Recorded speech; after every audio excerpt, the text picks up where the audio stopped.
Hello everybody, long time no see. I'm gonna start a series about my R6. I had my engine blown up, still don't know what happened, but my starter is here. So firstly we're gonna disassemble the airbox, then we'll take off the wires. We have everything labeled. We'll label all the wires where they go, because last time when I disassembled my engine I forgot which wire goes, and that was not fun. Already removed my exhaust. Now it's time for radiator. So I'm gonna get you to the time lapse and we'll see how it goes.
These bolts are hard to get to, but when you get them loose, you get the whole airbox out very easily.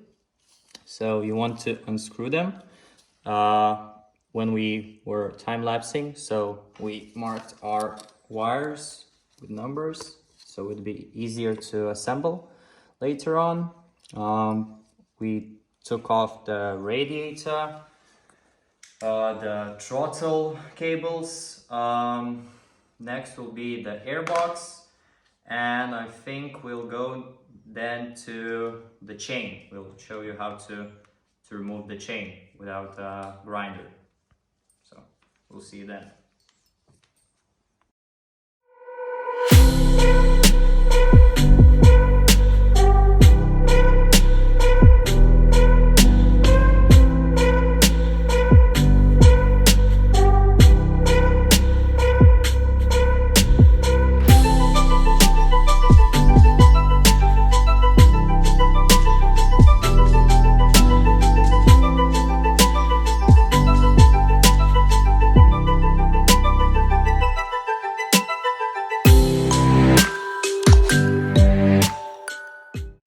So you see my valve is a little bit bent.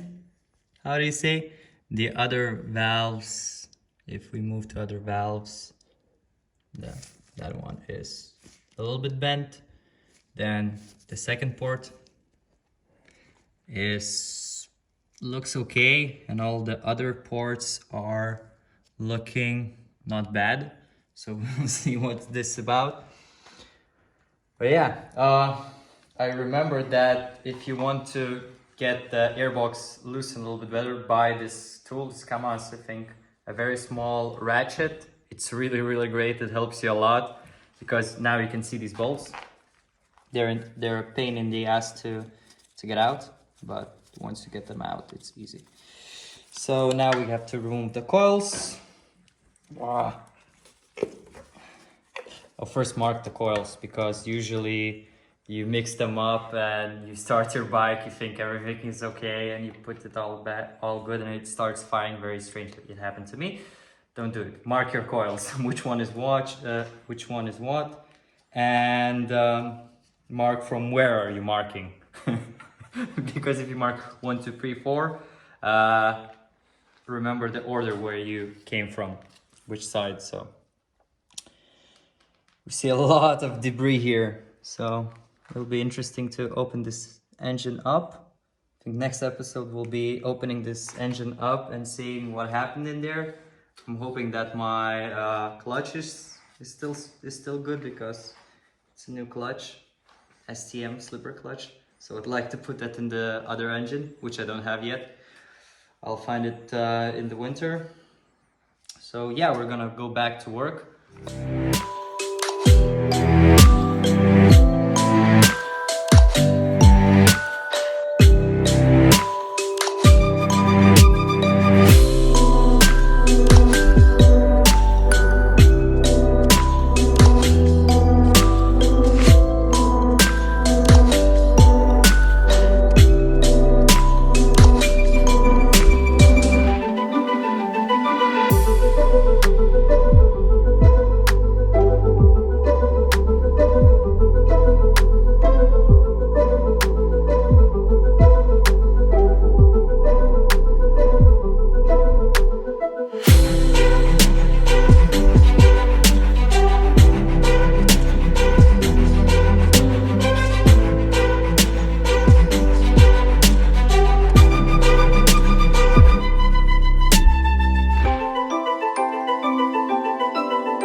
We didn't have to move our generator negative cable.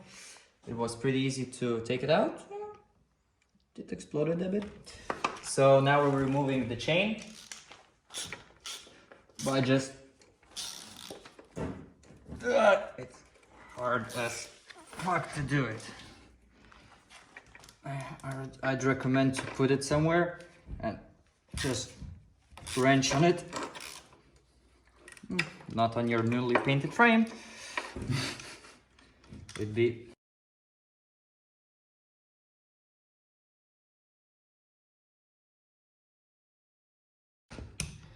so. I think I'm gonna ask Kipras to help to hold this.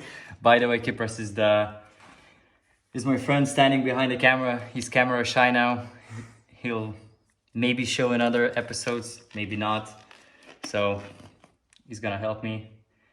And then we're gonna start disassembling, well, loosening these bolts. This one, that one, this one, that's one already out. And taking this one because I thought I would miss it. And it happened one time when I missed it and I bent this one. Do not recommend that. I don't recommend a lot of things that I do. I do a lot of shit, which is not good. But you learn.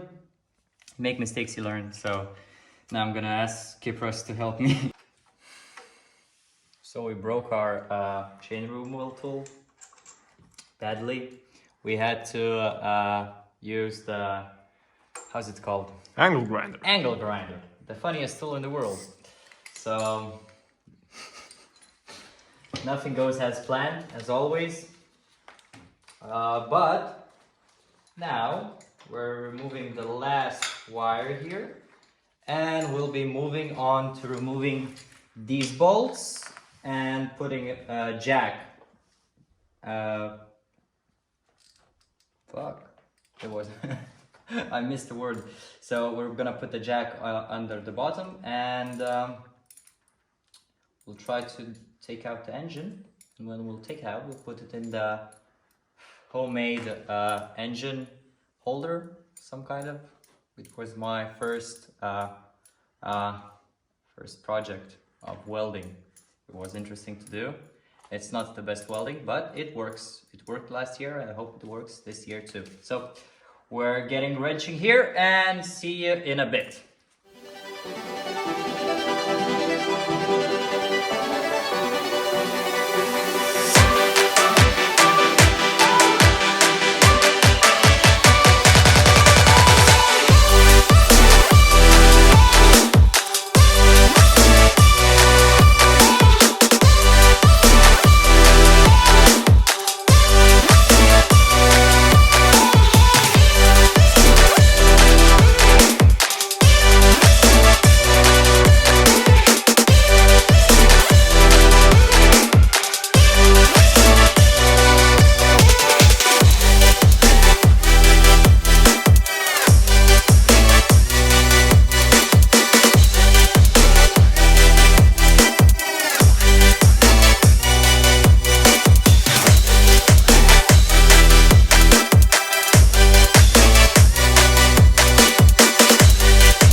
We just put it in the stand. We had a very hard time putting in the stand. I don't know how last year I did it myself, but this year we did it both, and it was really hard.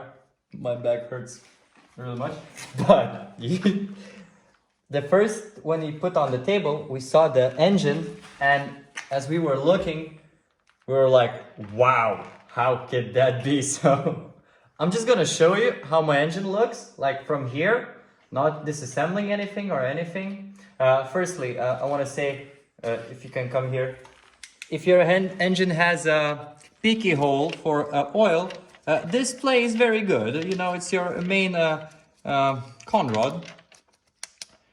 It snapped like that, so that's nice. You can inspect your bike anytime. And over there, we'll maybe try to show you. There's I think my piston is there, so that's nice. I don't know what to say. I'm both amazed at this, and secondly, I'm very sad because this is my engine. For people who is not their engine, it's quite fun to look at. For me, it's horrifying, to say the least. But yeah, by the way, it exploded while I was training in the middle of a track. Not in the middle. I felt something, then I started going to the pits, and it just blew on me. It was like poof, and a lot of smoke, so I was thinking maybe I was on fire, but no, I wasn't. I just was. My whole leg was fully oiled up. As we were disassembling the wire loom and everything, we found everywhere, oil everywhere. I just had a new Pirelli on myself, on my bike. That new Pirelli is fully oiled up. So yeah, never using that tire again. You can see from this side, we have more peaky holes. We lost the paper in there, so don't worry about that. That wasn't the reason why it exploded. But here goes the starter, by the way. Very good tutorial how to put your starter in. I can take out the starter over there and show you. You see, this is a little bit of a gasket sealer or silicone. What else? I'm very interesting. Is that my... What the hell is that? It looks very, very interesting. So maybe next series we will disassemble the engine.